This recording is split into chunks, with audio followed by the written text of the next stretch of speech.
প্রিয় প্রণয়িনী সিজন 2 পর্ব সংখ্যা 26 ও 27। লেখনীতে জান্নাত নুসরাত। মুন্ডুকে উল্টো করে কাঠ গাছের সাথে বেঁধে রাখা হয়েছে। তাকে বাঁধা লোকগুলো নিচে দাঁড়ানো। সকলেই বিরক্তির সাথে উপরে তাকিয়ে আছে। কোমরে এক হাত রেখে টর্চ লাইটের সাহায্যে আলো সরাসরি মন্টুর চোখের দিকে তাক করা। চূড়ান্ত সিদ্ধান্তে রেগে গিয়েছে। নিচেকে চিৎকার বলে ওঠে, এই চুতিয়া, তোরা তো উত্তেজনা আসে কোথা থেকে যে দ্বিতীয় বিয়ে করতে আসিস? ইসরাত মেন পয়েন্টের দিকে ইশারা করে বলে ওঠে, ওইখান থেকে আসে। ইসরাত নিজের মুখে মুখোশ টেনে কিছু একটা বলল। শালা মাদার ফাকার, সবকিছু কচি কচি মেয়ে দেখে বিয়ে করে নিতে ইচ্ছে করে না? আজ পর্যন্ত একটা মেয়ে পটাতে পারলাম না, আর শালা স্ট্যান্ড হয় কিভাবে? 17 বয়সী মেয়েদের বিয়ে করে নিল। ভাগ্য ভাগ্য, সবই ভাগ্য। মানুষের ভাগ্য দেখলেও মনে হয় ওদেরটা দিন দিন লুঙ্গির মতোই খুলছে, আর আমারটা দিন দিন প্যান্টের চেনের মতো আটকে যাচ্ছে।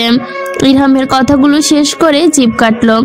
নুসরাতের সাথে তাল মিলিয়ে কিছু বেমালুন ভুলে গেছে এখানে ইসরাত আর মোমো আছে। আহান গালিটালি দিল না। সে ভদ্র ছেলের মতো নিজ জায়গায় দাঁড়িয়েছিল। দড়ি হাত থেকে ছুটতেই মন্টু এখান থেকে ধপাস করে পড়বে, একটা হলপ করতে পারে সে। তাই ভদ্র বাচ্চার মতো মুখ কেটে ধরে রেখেছে সকলের কাণ্ড দেখেও। ইসরাত মোটা গলায় কথা বলার চেষ্টা করলো, হলো না। তার মুখে কাপড়ের টুকরো ঢুকিয়ে খ্যাক খ্যাক করে বলে উঠল, শালার পশ্চাৎ দেশে কয়েকটা দিলে দ্বিতীয় বিয়ের শখ মিটবে। নাম্বার 5 দড়ি সামান্য লুজ কর। আহান দড়ি ধীরে ধীরে টেনে দিল। নুসরাত অস্বাভাবিক রাগী কণ্ঠে বলে ওঠে, গোলামের সওয়াল কি পশ্চাৎ দেশে মারবো না কি সোজা মেন পয়েন্টে মেরে ওইটা অকেজো করে দেই? যা বলবে। বাস বা বাজবে বাঁশুরি। সকলেই তাল মেলালো। নুসরাত নিজের পকেট থেকে ছুরি বের করে উঠলো, তবে ঝুলিয়ে রাখা মন্টুকে দেখলো। অতঃপর ইসরাত বলল, নাম্বার 5 ওই লুচ্চা ব্যাটারে আরো নিচে নামাও। নাম্বার 2 তুমি ওকে ধরে রাখো টোটালি, আর আমি আর নাম্বার 3 মেন পয়েন্টে কাজ তামা করে দিব। আহান দড়ি দরফর করে ছেড়ে দিতে হাতের মুঠো থেকে মন্টু মিয়া জাইনের ভয়ে গলা ফাটিয়ে চিৎকার করে উঠল। চোখ বন্ধ করে নিজেকেই শেষ মুহূর্তের অপেক্ষা করলো, কখন সে মুহূর্ত আসবে। মন্টু মিয়ার ইচ্ছে অনুযায়ী কিছুই হলো না। তার পূর্বেই মোমো দড়ি টেনে ধরলো। মোমোর কত রুষ্টপুষ্ট একজন মানুষ, দড়ি টানতে গিয়েও এক প্রকার ঝুলে পড়লো। আহান এসে সাহায্য করতে চোখ ঘোরালো মোমো নুসরাতের দিকে। কিরমিট করে বলল, কিতা যে করতাম এ মাইল্লারে নইয়া ওজন, আর হেডের সাথে আমার বিয়া দিতে চাইতেছিল। ও মা, ম আকারের গো ইগলি মতোই বেয়াদব, বুঝে নে শালি বেয়াদব। নুসরাত এমনি হাসতে হাসতে কাদা মাটিতে এক প্রকার শুয়ে পড়লো, কোনো ঘৃণা ছাড়াই। সাদা ফর্মাল প্যান্ট গড়াগড়ি খাচ্ছিল কাদায়। কণ্ঠে কোনো দ্বিধা না রেখেই বলে ওঠে, নম্বর 4 ধর, তোর সাথে এই মাদার চুতের বিয়ে হয়েছে। বিয়ের দিন যদি তোর সাথে ইটিস পিটিস করতো, তাহলে এর পরের দিনে তোর লাশ খুঁজে পেতাম। ভালো হয়েছে তোর এই সুন্নাদির ফুয়ের সাথে বিয়াটা হয় নাই। নুসরাতের গালি দিতে দিতে আকস্মিক থেমে যায়। 2 হাত গালে রেখে তহবা কাটলো। বিবে করে বলল, আল্লাহ মাফ করো, মাফ করো। হায় আল্লাহ, না জানি কতদিন নাপাক থাকবে আমার মুখখানা। মন্টু মিয়ার মৃত্যুর ভয়ে সন্নিত হলো। অনেকটা বিয়ে করার শখ ছিল মনে। এবারের মতো বেঁচে ফিরলে সে শখ পূরণ করবে না। আজকের মতো আল্লাহ যেন তাকে রক্ষা করে। মিন্টু মিয়া মনে মনে হাহাজারি করলো। কবুল হলো। এর ঠিক 2 মিনিট পর টর্চের আলো এসে পড়লো নুসরাতের। সে যেখানে দাঁড়িয়েছিল সেখানে দূর হতে গম্ভীর পুরুষালী সুরের আওয়াজ ভেসে আসে, কেউ এখানে? আহানের মুহূর্তেই যেন লাগলো না গলা চিনতে। এরকম শুধু জাইন ভাই কথা বলে। হাতের দড়ি ফুট করে ছেড়ে দিয়ে নিচে যান নিয়ে সোসাইটি থেকে বের হওয়ার রাস্তায় ভাগলো। মোমো এক টান নিয়ে যেতে ভুললো না। এদিকে মোমো কে টেনে নিয়ে যেতে যেতে চিৎকার করে উঠলো, ভাগো আপ্পি ভাগো, বড় ভাই আর ছোট ভাই আসছে। ইসরাতের চোখ দুটো রসগোল্লা নেই বড় বড় হয়ে গেল। এর মধ্যে ধূপ করে গাছের মাথা থেকে উল্টে পড়লো মন্টু মিয়া। মাটিতে পড়ে উচ্চ শব্দে কোকিয়ে উঠল। ইসরাত পালালো একদিকে, মোমো আহান পাশের সোসাইটি দিকে দৌড়েছে। সবকিছু ঠান্ডা হলে আসবে তারা। ইরহাম আর নুসরাত পালালো সামনের দিকে। দুটো যেতে যেতে ইসরাতকে ধাক্কা দিয়ে বাদিকে পালালো। নুসরাত রাগী স্বরে হিসিয়ে বলল, ভাগশালী, তোর হাড্ডি ভাঙা ডাক্তার আজ আমাদের না হাড্ডি ভেঙে দেয়, ভাগ। ইসরাতকে বাদিকে দৌড়াতে দেখে যান পিছু নিল তার। রগে রগে গলায় গলায় আরশকে আদেশ দিল, আরশ ওই দুটার পেছনে যা। ইসরাতকে নিজের ভাগে পেতে খুব একটা বেগ পোহাতে হলো না জাইনের। দৌড়াতেই থাকা ইসরাতকে কাঁধের কাপড় একটানে চেপে ধরে অন্য পাশের উদর চেপে নিজের কাছে নিয়ে আসলো। ইসরাত ছটফট করতে করতে জাইনের হুমকি স্বরে বলল, আছাড় মেরে দেব, চুপচাপ দাঁড়ান। ইসরাত ছটফট করা থেমে গেল। শ্বাস ফেলে নিজেকে স্বাভাবিক করার বৃথার চেষ্টা করলো। জাইন ধীরে ধীরে ইসরাতকে মাটিতে নামিয়ে নিয়ে কাঁধ হাতে সরিয়ে নিল। মুখ থেকে মুখোশ খুলতে খুলতে ইসরাতকে বলে উঠল, বেয়াদব, থাপড়াইয়া গাল ফাটাইয়া ফেলবো আপনার। এত রাতে এখানে কি করছিলেন? ইসরাতের মুখের মুখোশ খুলে দূরে ছুঁড়ে ফেললো জাইন। রাগে চোখে মুখে লাল হয়ে আছে।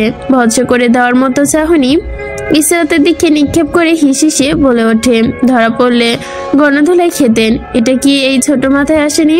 জাইন কথাটা শেষ করতে ইসরাত কপালে তর্জনী আঙ্গুল দিয়ে ধাক্কা দিল। ইসরাত কাচুমাচু ভঙ্গিতে চোখ তুলে এবার জাইনের পানে তাকিয়ে তা অবাক করে নিল যেন। ভদ্রমেয়ের মতো মুখ বানিয়ে চুপচাপ জাইনের ধমক শুনল, প্রতিবাদ করল না। এর মধ্যেই দূর থেকে কেউ একজন হাঁক ছেড়ে জিজ্ঞেস করলো, জাইন হাতের কাছে কাউকে পেলে? জাইন ইসরাতের সামনে দাঁড়িয়ে ছোট করে উত্তর দিল, জি না, সবাই পালিয়েছে। অতঃপর খ্যাপাটে নয়ন ইসরাতের দিকে নিবষ্ট করে বলে উঠল, আপনাকে আমি পরে দেখে নিব, বাসায় যান এখন, বিয়াদব। ইসরাত যখন যেতে নিবে জাইন হাত ধরে থামিয়ে দিল। কণ্ঠে কোনো প্রকার নমনীয়তা না এনে কঠোরতার সাথে শুধালো, এসব উল্টাপাল্টা কাজ করতে আপনাকে কেউ ছো দিয়েছে? খবরদার বলবেন না ওই পাগল এসব করার বুদ্ধি দিয়েছে। ইসরাত কাচুমাচু করে বলল, জি, ওর ওই বুদ্ধি, আমরা শুধু প্ল্যান মাফিক কাজ করেছি। জাইন টান টান হয়ে দাঁড়িয়ে দুহাত পকেটে ঢুকালো। ইসরাতে শোনার মতো করেই বলে উঠল, সবগুলোই বেয়াদব, একটাও ভালো হয়নি। রাত 11টা। সোসাইটির বেশিরভাগ বাসার ভেতরে শোরগোল কমে গিয়েছে। এই রাতের বেলা শুকনো পাতার ওপর দিয়ে চলাচল করায় মর্মর শব্দ একটু বেশি হচ্ছে। নুসরাত আর ইরহাম মন প্রাণে দৌড়াচ্ছিল, খেয়াল করেনি নাসির মঞ্জিলের পেছনে জঙ্গলের দিকে চলে আসছে তারা। অনেকদিন যাবৎ এই জায়গা পরিষ্কার না হয় সেখানে তো গাছপালার জন্ম হয়েছে। মানুষ হাঁটার সামান্য পটটুকু ঢেকে গিয়েছে সবকিছুর আড়ালে। দুজনের দৌড়ের গতি এতক্ষণে সামান্য কমেছে। ধীরে ধীরে দৌড়ানো থামিয়ে দুজন হাঁটতে লাগলো। হা করে ফেলতে লাগলো বড় বড় শ্বাস ফেলতে পারলো কই। তার পূর্বেই তাদের পেছন থেকে বড় গলার স্বর ভেসে এলো, এই বাস্টার্ড, দাঁড়া। নুসরাত আর ইরহাম দুজনের দিকে তাকিয়ে আরশের ভয়ঙ্কর দুটো গালি দিয়ে উঠল। নুসরাত নিজের মুখোশ খুলেছিল, আরশের গলার স্বর শুনেই তা আবার টেনে নিল মুখে। আবারও দৌড় দেওয়ার প্রস্তুতি নিল। ইরহাম বলে উঠল, আমার বাপ, উল্টো পথ ধর, না হলে রক্ষা হবে না আজ আর। হেলাইল্লার বাচ্চা পিছু ছাড়েনি, ও আল্লাহ, এর ওপর একটা কিছু পড়ে যাক। আমাদের মতো বাচ্চাদের পেছনে একে লাগানোর জন্য ওই ঠ্যাংটা মুচড়ে যাক। ইরহাম নুসরাতের কথা শুনে গাছের দিকে বাঁ দিকে দৌড়ালো। রাতের এই অন্ধকার নিমিষে উধাও হয়ে গেল আরশের চোখের দৃষ্টি সীমানা থেকে। নুসরাত মনে করলো হয়তো বা এই বেটা তার পিছু ছেড়েছে, ইরহামের পিছু নিবে, কিন্তু তাকে সম্পূর্ণ ভুল প্রমাণ করে দিয়ে তার পিছনে আসলো। নুসরাত এবার উল্টো চেয়ে আবার সামনে ফিরল। এক প্রকার জান হাতে নিয়ে দৌড়াতে লাগলো। মনে মনে আল্লাহর নাম জপ করতে লাগলো। শুধু দোয়া করলো আজ যেন আরশ নামক এই বেয়াদব লোকের হাত থেকে রক্ষা পেয়ে যায়। মাথায় এটা নেই, আরশের হাত থেকে রক্ষা পেলেও এখানে যে বিষাক্ত সাপ থেকে বেঁচে ফেরা মুশকিল হতে পারে। গত কয়েকদিনের বৃষ্টিতে পানি জমে মাটির অবস্থা স্যাঁতসেঁতে। কোথাও কোথাও শ্যাওলা জমে পিছলা দেখা যাচ্ছে। নুসরাত শ্যাওলার ওপর দিয়ে দৌড়াতে গিয়ে স্লিপ কেটে থুবড়ে পড়লো কাদা মাটিতে। চোখ কাদামাটিতে ঢুকে গেল সেকেন্ডের ভেতরে। তবুও দুহাতে ভর করে উঠে দাঁড়ালো। মাটিতে উল্টে পড়ায় এক পায়ের স্লিপার পরে রইল ওই পাশে। অনুপ্রায়ের স্লিপার খুলে ছুঁড়ে মারল আরশের দিকে। সেটা উড়ে গিয়ে একদম আরশের মুখের ওপর পড়ল। নুসরাত ভাবতে পারেনি তার হাত এত শার্প, নিশানা বরাবর গিয়ে লাগবে জুতোটা। আবারও জঙ্গলের মধ্য দিয়ে বেদিক ভুল করে দৌড়াতে গিয়ে হাঁপিয়ে উঠল। পিছু ফিরল এখন। আরশ এখনো তার পিছু করছে। হাঁপিয়ে ওঠার কোনো লক্ষণ এই সারের মধ্যে নেই। সামনে ফিরতেই চোখে ভাসলো কয়েকটা গাছের বড় বড় ডাল পড়ে আছে। এতেই মাথায় আগুন ধরল নুসরাতের। প্রলোভিত শ্বাস ফেলে ভাঙতে গেলেও সমস্যা। আল্লাহর জীবনে একটা ভালো কাজ করলে এই আরশ তুমি নিজেই করে নাও। আমিন আমিন আমিন। নুসরাত লাফ দিয়ে পড়ে যায়। ডালগুলো পাড়ি দিতে চাইলো। সেই সুযোগে আরশ পেছন থেকে নুসরাতের পেটে হাতের সাহায্যে পেঁচিয়ে শূন্যে তুলে ধরলো। নুসরাত দাঁত চেপে নিজের ভেতরে রাগটুকু সংবরণ করতে চাইলো, হয়তো পারলো। মাটি হতে দুহাত ওপরে শূন্যে ভাসিয়ে পাগুলো ঝাঁকালো দ্বিগুণ হারে। শক্ত হাতে নিজের পেটের ওপরে থাকা আরশের হাত খামচে ধরলো, ছাড়লো না। বলিষ্ঠ হাত দুটারও দ্বিগুণ শক্তিতে চেপে ধরে তাকে নিজের সাথে। নুসরাত আগে হিসিয়ে জ্ঞান শূন্য হয়ে আরশের গোপনাঙ্গে লাথি মারতে চাইলো। একটুর জন্য মিস হয়ে গেল। তবুও দমে না গিয়ে নতুন উদ্যোগে পায়ের নিচে আরশের হাঁটুর মধ্যে লাথি মারলো। সেন্সিটিভ স্থান হয় ধরুন একটুখানি আরশ কাবু হয়ে গেল। নুসরাতের পেটের কাছে কাঁধে হাত ঢিলে হয়ে আসলো। মেয়েটা ভুলে বসলো আরশ তাকে ছেড়ে দিলে এখন সে সোজা মাটিতে পড়বে। যতক্ষণে তা মনে হলো ততক্ষণে তার উদর কম্পন, নাক ঠোঁট গিয়ে মাটিতে। অস্বাভাবিক ব্যথায় পা ঝিম হয়ে আসলো তার। আরশ এক হাঁটু ঘেরে বসলো নুসরাতের কাছে। পিঠের কাছে কাপড় চেপে ধরে একটানে সোজা করে ফেললো নুসরাতের পুরো শরীর। পকেট থেকে ফোন বের করে ফ্ল্যাশ জ্বালিয়ে নিল। অতঃপর একদম হাতের ওপর থেকে অন্য হাতে নুসরাতের মুখে আলো তাক করলো। লঘু স্বরে আদেশ দিল, ওপেন ইউর আইস। নুসরাত চোখ খুলে তাকালো। চোখ খুলে তাকাতেই এই বেটা বুঝে নিবে কে সে। এরপর গিয়ে মেদমা করে বিচার দিবে মায়ের কাছে।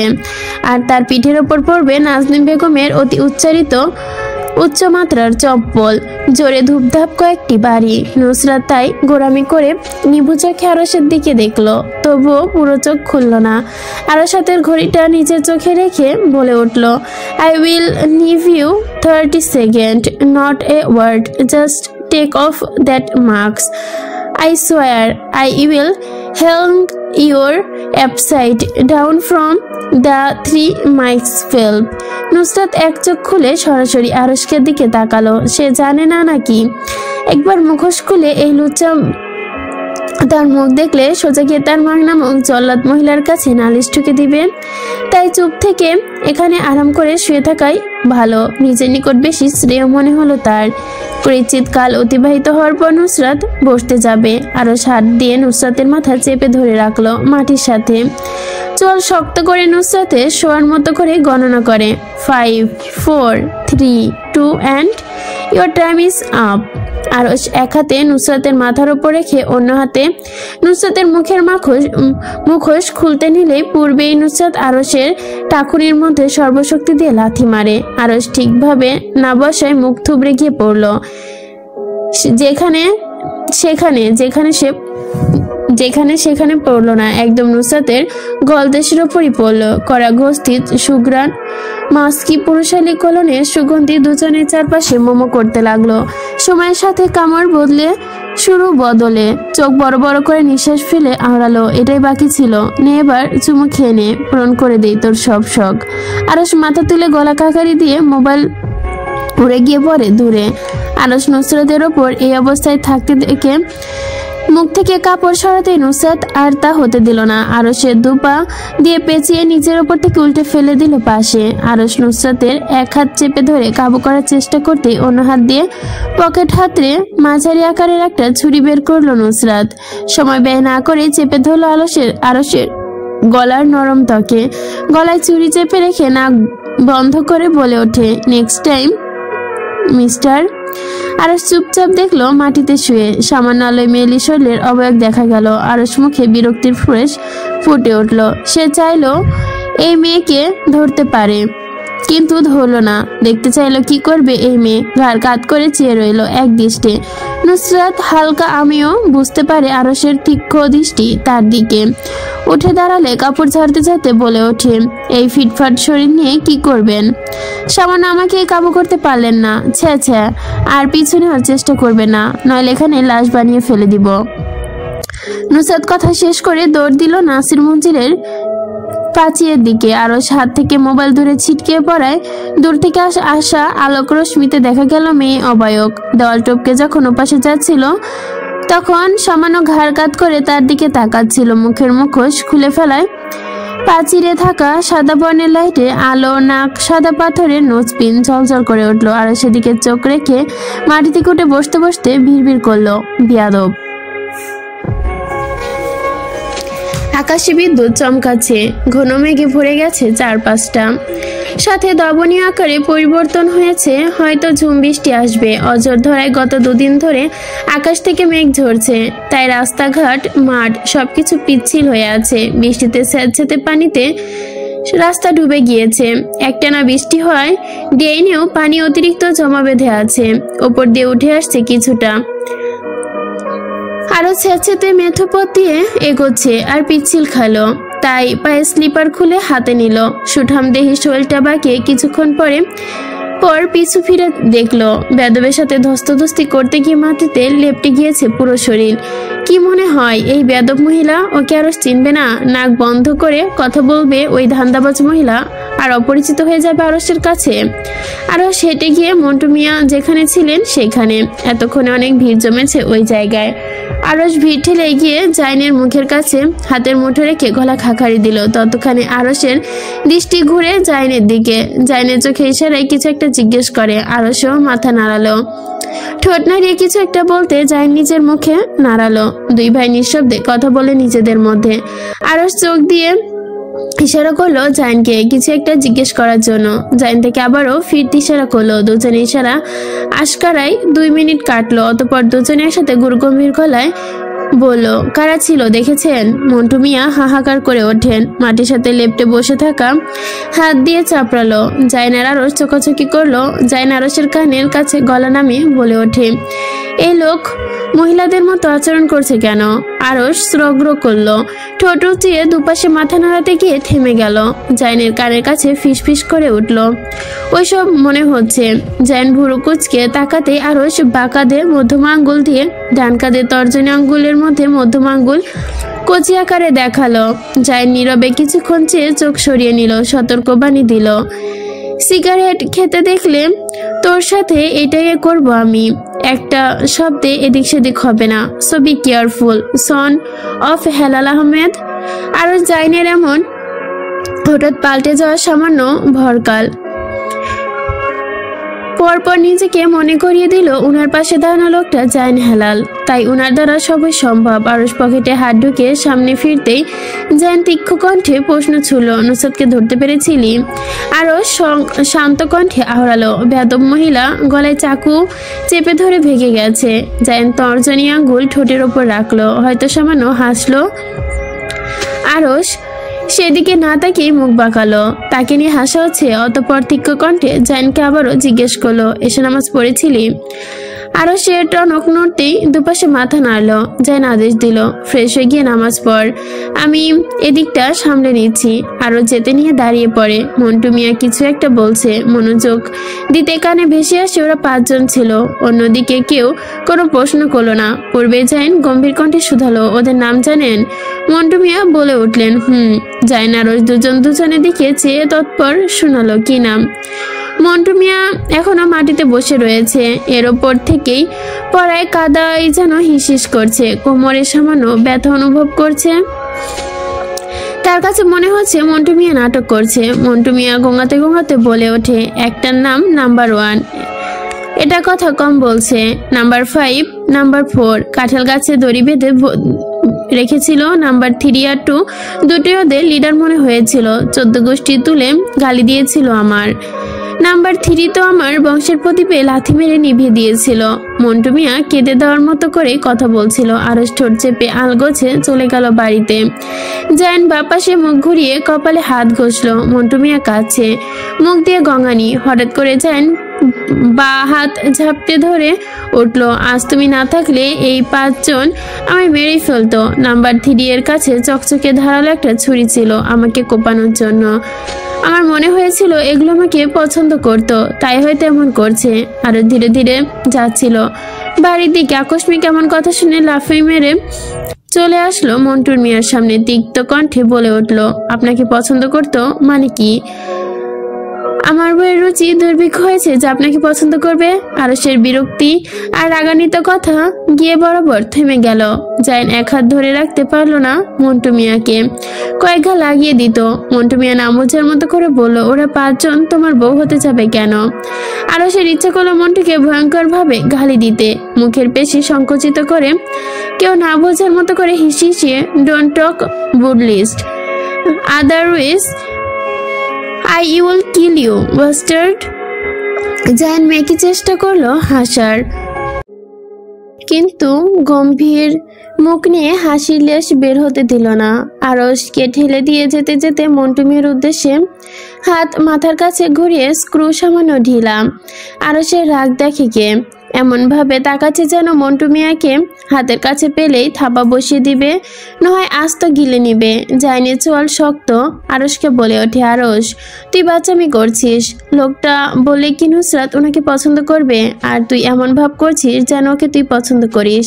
বিদেশে থাকতে তো কখনো ওর কথা কানেই নিতি না, এখন কি হয়েছে?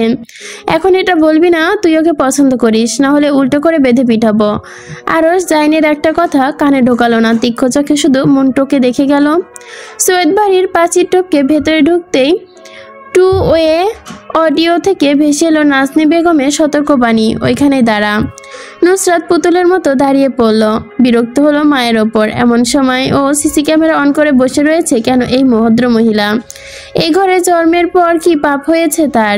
কোনো প্রাইভেসি নাই। স্থির নিজের জায়গায় দাঁড়িয়ে চোখ আশেপাশে ঘোরাতেই দেখলো আহান, ইরহাম, ইসরাত আর মোমো এক পায়ে ভর করে কানে হাত চেপে দাঁড়িয়ে আছে। হয়তো শাস্তি দেওয়া হয়েছে ওদের। নুসরাত নাজনীন বেগমের আসার পূর্বে কান চেপে ধরে দাঁড়িয়ে পড়ল। নাজনীন বেগম ধীর সুস্থে হাতের মধ্যে চেলাকাঠ নাড়াতে নাড়াতে ঠোঁট বাঁকিয়ে বলে উঠল, আপনার অপেক্ষায় ছিলাম। এবার কি করেছেন সবাই মিলে সুন্দর করে বলে দেন।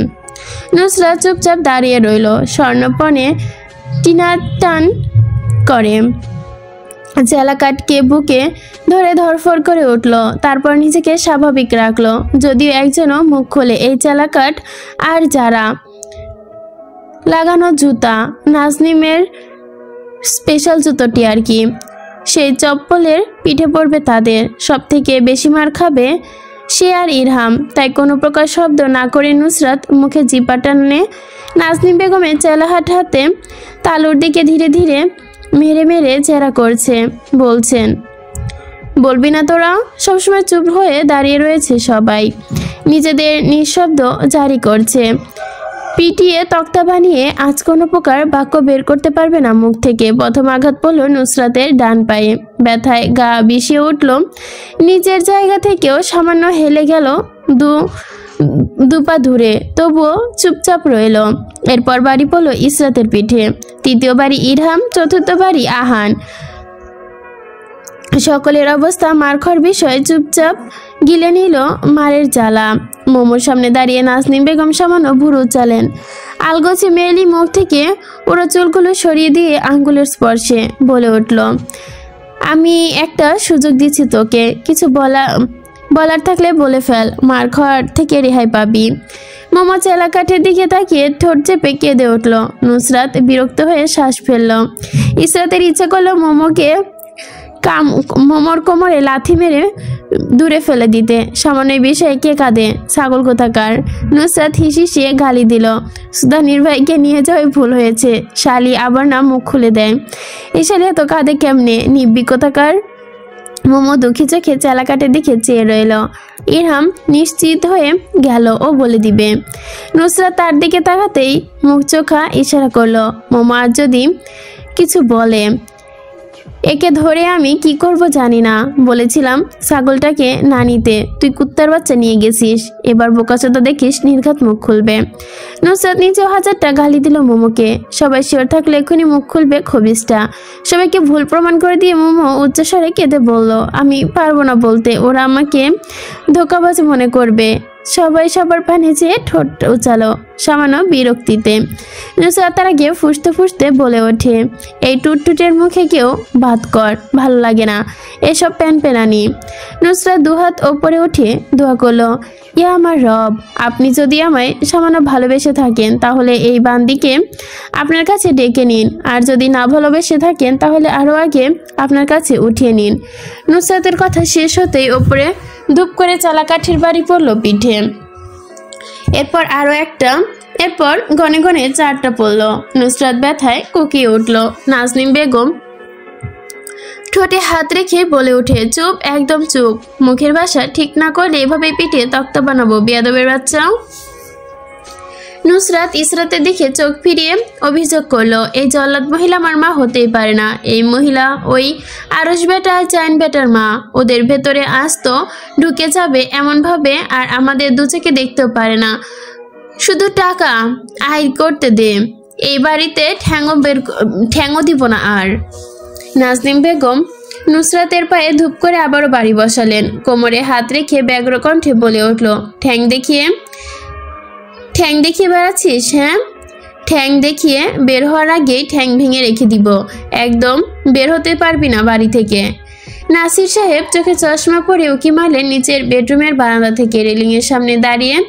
ক্লাস কেমন চলছে আপনাদের? নুসরাত আর ইসরাত একসাথে চিৎকার করে উঠল, আব্বা। নাসির সাহেব গলায় হু হু করে হেসে উঠলেন। জানালার কাছে দাঁড়িয়ে বললেন, নাজনীন, ছেড়ে দাও আজকের জন্য, অনেক রাত হয়ে গেছে, আগামীকাল ক্লাস নিবে। নাজনীন বেগম অত্যাশিত শান্ত সুরে বলে উঠলেন, বাড়ির ভেতর থাকলে আপনার ভালো লাগে না।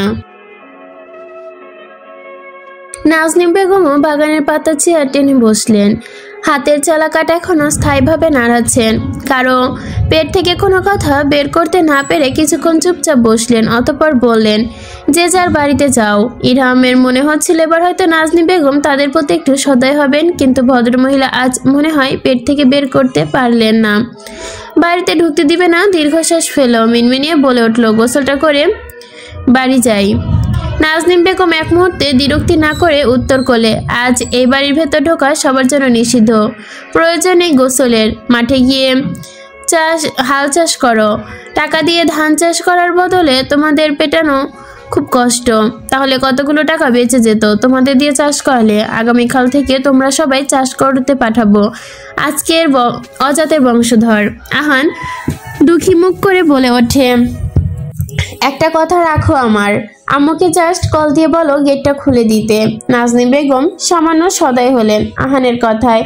চেয়ার থেকে উঠে চুপচাপ গেলেন বাড়ির ভেতরে। ফোন হাতে বেরিয়ে এসে বসলেন আবার নিজ জায়গায়। কল লিস্ট থেকে ছোট লেখা নাম্বারে কল করলেন। দুটো রিং হতেই পিক করলো রোহিণী। লাউডস্পিকারে থাকা ফোনে ওই পাশ থেকে ভেসে আসলো রোহিণীর গলার আওয়াজ, আসসালামু আলাইকুম আফা। নাজনীন বেগম সালামের জবাব দিলেন, ওয়ালাইকুম আসসালাম। রোহিণী বেগম শুধালেন, কোনো সমস্যা হয়েছে কি আপা? এত রাতে কল দিলে? কোনো সমস্যা হয়নি, গেট খোলা রাখ, নবাবজাদারা বাড়িতে ঢুকবে। রোহিণী বেগম বিরক্ত সুরে বলল, পারবো না, ওই অজাতগুলো আজকের জন্য তোমার বাড়িতেই সঁপে দিলাম, যা ইচ্ছা করো, আমি গেট খুলছি না, নিজেদেরও ব্যবস্থা করে নিতে বলো। কট করে ফোন কাটার শব্দ হলো। ইরহাম এক পায়ে দাঁড়িয়ে থেকে মুখ সামান্য বাঁকালো, তারপর বলল, আমার মাম্মিকে কল দাও। নাজনীন বেগম ঠোঁট চেপে ফোন লাগায় ঝর্ণা বেগমকে। ঝর্ণা বেগম কাও ধাও মেরে শুরু করলো। সবার কাছে এমনই মনে হলো যেখানে শোয়েবের বাচ্চাগুলো আজ শুধু হাতের কাছে পেলেই ভেজো আপা জুতো দিয়ে পিটিয়ে লুচ্চামি ছাড়বো ওর। ওই কুত্তার বাচ্চা যদি তোমার ওইখানে থাকে তাহলে তুমি আমার বদলে জুতা পিটা করে দিও। মেরেছে কোথায় রামচাঁদ ছাগলের বাচ্চাটা? আমি কল দিলাম কতগুলো, পিক করলো না। ওর সময় থাকে না, আর হাজারটা মেয়ের সাথে প্রেম করতে ওর সময় থাকে। গরুর মতো সারাদিন প্যান প্যান করে। আজ আসুক বাড়িতে, পিটি ওর আমি ছাল ছাড়াবো। নাজনীন বেগম ঠোঁট টিপে হাসলেন। ইরহাম সবার সামনে অপমানিত হলো প্রথম। চোখ উল্টালো, মুখ বানিয়ে যেন ঝর্ণা বেগমের কথায় ব্যথিত সে। এর থেকে ঘন ঘন সেকেন্ডের পরেও নির্লজ্জের মতো দাঁত বের করিয়া হাসলো। নাজনীন বেগম ফোন রেখে ইরহাম আর আহানের দিকে চেয়ে হাসলেন, ভুরু চেয়ে শুধালেন, আর কিছু? নাজনীন বেগমের এরকম তাদের কি হাসতে দেখে আহান লজ্জা পেল। কান থেকে হাত সরিয়ে এক দৌড় দিল গেটের দিকে। ইরহাম আহানের পেছনে দৌড়ালো। নাসির মঞ্জিল থেকে বের হয়ে এক দৌড়ে সৈয়দ বাড়ির ফটকের সামনে এসে দাঁড়ালো। কোমরে দুহাত চেপে একে অন্যের দিকে চোখাচোখি করলো। তারপর দুজনে সিদ্ধান্ত নিল পাঁচি টপকে ভেতরে ঢুকবে। ইরহাম ঝুঁকে বলতেই আহান তার কাঁধের ওপর দুপা আলগছে দিল। দেওয়ালের ওপর উঠে গেল। পাঁচির ওপর থেকে ব্যালেন্স হারিয়ে ধূপ করে পড়তেই আলুথালু হয়ে পড়ল। ব্যালেন্স হারিয়ে পড়ায় কোমরে ব্যথাও পেয়েছে কিছুটা। আহান নিজেকে সামলে খুঁড়িয়ে এসে গেট খুলে দিল। ইরহাম দু হাত ওপরে তুলে আড়মোড়া ভেঙে আরাম করে ভেতরে প্রবেশ করে। বাড়ির মেন দরজা নব ঘোরালো। সেটা ভেতর থেকে নখ লাগানো দেখে দীর্ঘশ্বাস ফেল। পাইপ বের করে ওপরে ওঠার ছাড়া আর কোনো উপায় নেই। বাড়ির উল্টো পথে চলে গেল অলস ভঙ্গিতে হেঁটে। পাইপ বেয়ে ওপরে উঠতে গেলেই বেগ পেতে হলো। পাইপ থেকে পা পিছলে কয়েকবার মাটিতে লুটিয়ে পড়লো। অনেক প্রচেষ্টা করে ওপরে উঠল। অতঃপর দুজনের পানে চোখ নিবিষ্ট করে প্রশান্তির শ্বাস ফেলল। আহান বারান্দার দরজা খোলা থাকার দরুন দুজনেই আর কষ্ট করতে হলো না ভেতরে ঢুকতে। শরীর চিপতে হওয়ায় দুজনের মধ্যেই মনে হলো গোসল নেওয়া প্রয়োজন। তাই হাতে তোয়ালে নিয়ে আহান দৌড় দিল বাথরুমে। শাওয়ার অন করার আগেই মনে হলো, আরে বাস, দুদিন আগে তো ছোট মায়ের পেটানোর ভিডিওটা সে নেটিজেনদের মধ্যে পোস্ট করেনি। সেটা মনে হতেই চুপচাপ বাথরুম থেকে বের হয়ে আসলো। ল্যাপটপ হাতে নিয়ে কাজ সম্পন্ন করলো। সেটা শেষ করে চলে গেল আবার ওয়াশরুমে। আধ ঘন্টা লাগিয়ে ঘষে গোসল করে ওয়াশরুম থেকে বের হলো। পরনের শার্ট বদলে নিল সে। তোয়ালে দিয়ে চুল মুছতে এসে বসলো বিছানায়। কিবোর্ডে এসে কিছু টাইপিং করতে হঠাৎ দৃষ্টি আড়ালো কয়েকটা নোটিফিকেশনে। সেখানে ঢুকতেই চোখ ছানা ভরা, ভিডিও এডিট করে পোস্ট করবেন। তা বেমালুন ভুলে গিয়েছে নাজনীন বেগম তাকে পেটেছে, সেটাও ছেড়ে দিয়েছে। মাথায় হাত পড়লো তার। ইয়া আল্লাহ, এ কি করলো সে? ইচ্ছে করলো নিজের মাথায় নিজে দুটো লাথি মেরে দিতে। রেগেমেগে আগুন হয়ে ভিডিওটা ওইখানে আটকে ডিলিট করে দিল। আর তার চোখে ওইখানে আটকে রইল।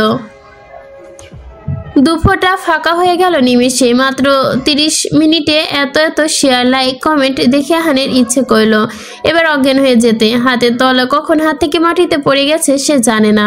হা হয়ে তাকিয়ে রয়েছে সেই একই দিকে।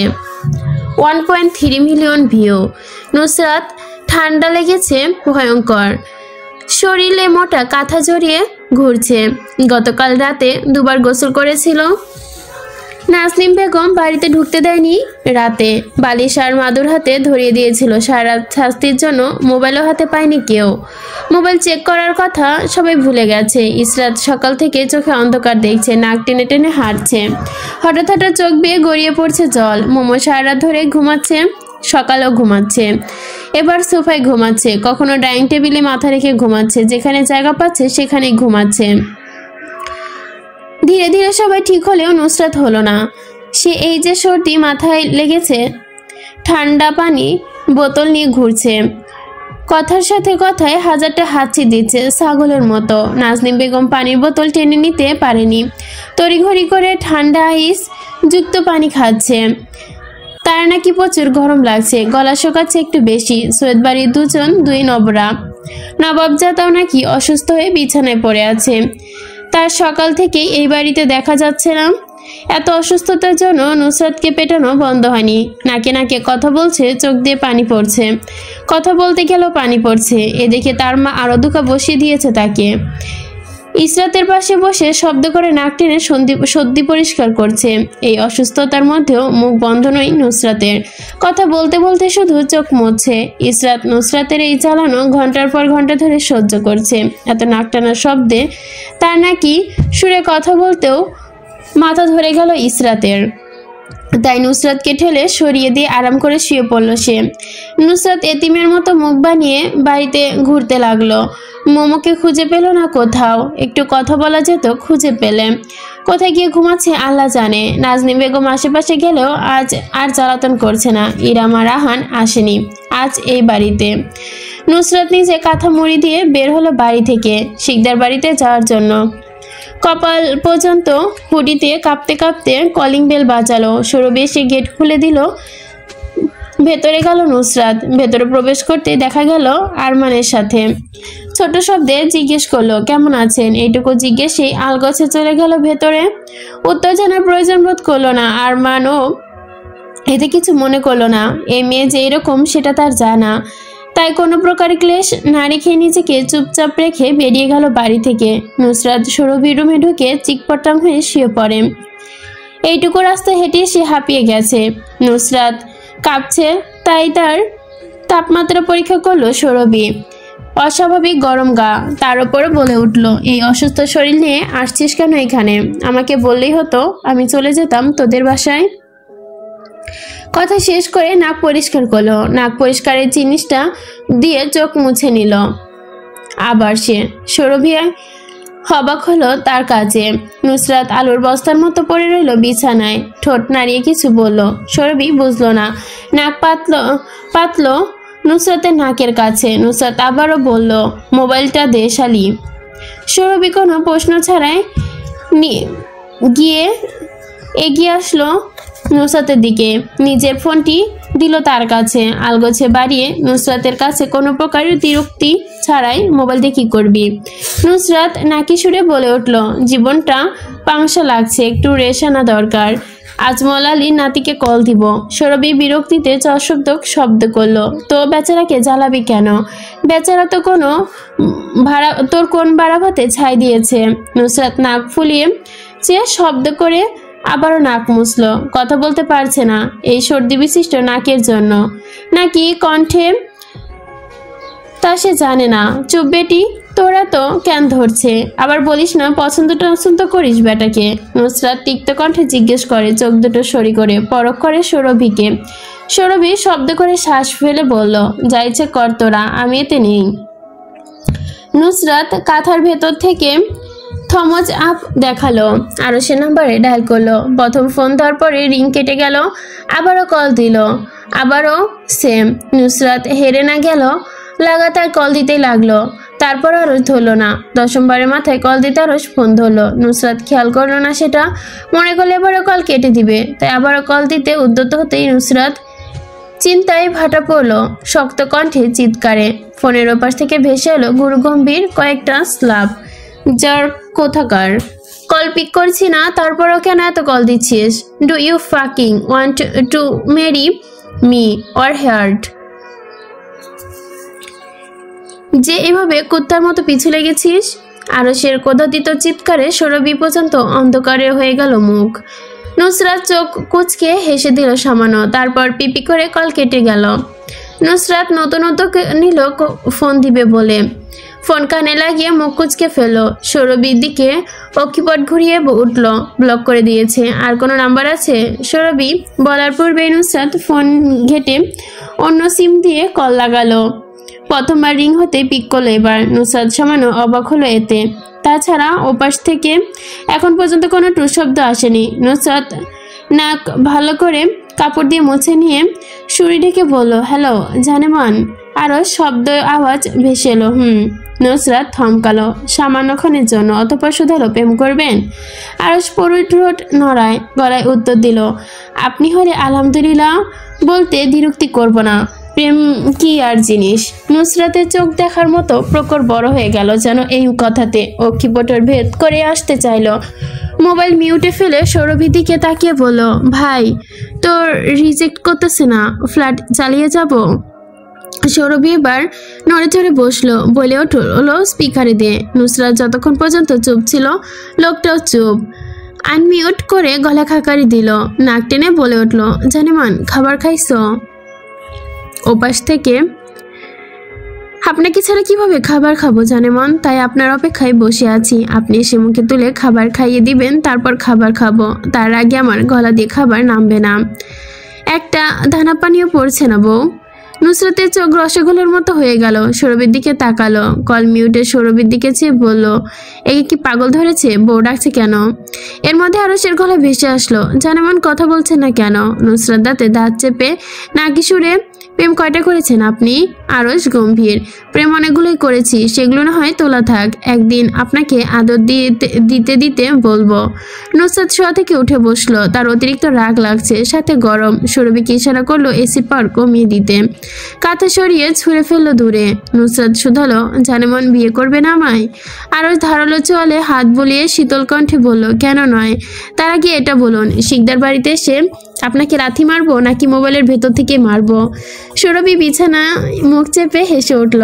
নুসরাত বলল, আপনাকে আমি লাথি মারবো? তুই আগে বল কয়টা প্রেম করেছিস? আরস কৌতুক করে বলে, তোকে বলতে বাধ্য নই, কি করবি তুই? নুসরাত রেগে মেগে বিছানার মধ্যে উঠে দাঁড়ালো এক লাফে।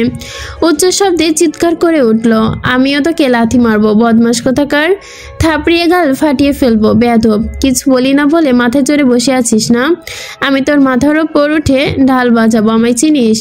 আরস রাগে দাবানলে পৃষ্ঠে যেন ঝরে পড়ল সেচ জল। নিমিষে পুরুষালী সুষ্ঠু পিষ্ট দেহ ভেমে জবজব হয়ে গেল। গলার নীলডগ গুলো ফুলে ফেপে উঠেছে এতক্ষণে। শ্বাস চলাচলের প্রতি বিরক্তি আসলো তার। নুসরাত চোখ বড় বড় করে নিল। কত বড় সাহস তার নাকি দাঁত থাপড়ে ফেলে দিবে। এটার সাথে সংসার করবে না, সে করবেই না। তোর সাথে আমার এখানে সব শেষ। তুই কুত্তা, তুই পাঠা, তুই গরু, তুই মেয়ে বাজ। বউ থাকতে অসংখ্য মেয়ের সাথে প্রেম করিস, লজ্জা লাগে না তোর? বদমাস নির্লজ্জ, তোর সাথে আমি সংসার করব না, পাঠা। আরস নিজেও রেগে গেল। সামনে পেল বেয়াদবের বাচ্চার মতো লাথিয়ে ঠিক করে দিত। আজকাল মুখ চলছে অনেক বেশি। ফোন কানে লাগিয়ে চোখ মুখ ফ্যাকাশে করে বলল, রুমে থেকে বের হও। এক হাত প্যান্টের পকেটে পুরে বরাবর পকেট থেকে বের করে এনে মুঠোর মধ্যে চেপে ধরে ফোনটি। আবারও ফোন কানে চেপে করিডোরে হতে হতে চূড়ান্ত কণ্ঠে আওড়ায়, say one more fucking word Nusrat Nasir, I swear I am fucking war you evil, let the street sink deep eat you hard. Nusrat নিজেও দ্বিগুণ তালে চিৎকার করে উঠল, এবার তো এটা চূড়ান্ত, তোকে আমি ডিভোর্স দিবই দিব, তোর সাথে আমি সংসার করব না, আটকাতে পারলে আটকে দেখাস। আরও সিঁড়ি বেয়ে দ্রুত পায়ে নামলো, খেপাটে নয়নে। ড্রয়িং রুমে একবার চোখ বুলিয়ে নিয়ে সবাইকে না দেখার মতো করে বেরিয়ে আসলো বাড়ি থেকে। রাগের ঘনত্ব এত ভালো আরও সে যে দন্তপাটি এবার একটা চাপে অন্য পাশে ভেঙে যাওয়ার মতো কিরমিরিয়ে বলে উঠল, এখনো সময় আছে, তোর এই ফাঁকিং মুখ সামলা। আমার রাগ কিন্তু মাথায় চড়ে বসে, আসার মেরে দুনিয়া থেকে তুলে দিব তোকে, আসার মেরে তোর মাথা ফাটিয়ে ফেলবো। ফোন ডাক শালা, তোর সাথে সংসার এখনো শেষ, ডিভোর্স পেপার পাঠিয়ে দিব, বদমাস লুচ্চা পাঠা কোথাকার, সাইন করে দিবি। তোকে ডিভোর্স দিয়ে আমি আরেকটা বিয়ে করব, তুই শুধু বসে বসে দেখবি আর আঙ্গুল চুষবি।